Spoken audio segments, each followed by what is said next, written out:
திருச்சி மாநகரில் ஈபி சாலையில் அமைந்துள்ள பாரம்பரிய வாழைத்தார் சந்தைக்கு இன்று அதிகாலை முதலே பல்வேறு பகுதிகளிலிருந்து ஏராளமான வாழைத்தார்கள் கொண்டுவரப்பட்டன. தைப்பொங்கல் நெருங்கி வரும் நிலையில் வீடுகள், கோயில்கள் மற்றும் வணிக பயன்பாட்டுக்காக வாழைத்தார்களுக்கு அதிக தேவை ஏற்பட்டுள்ளது.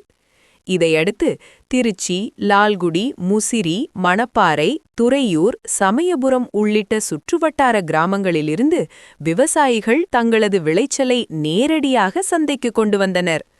பூவன், ரஸ்தாளி, மொந்தன், கற்பூரவள்ளி செவ்வாழை பல்வேறு வகை வாழைத்தார்கள் சந்தையில் குவிந்தன. ஈபி சாலை பகுதியில் நடைபெற்ற ஏலத்தில் வியாபாரிகள் மற்றும் பொதுமக்கள் நேரடியாக பங்கேற்று போட்டி போட்டுக்கொண்டு வாழைத்தார்கள் வாங்கினர்.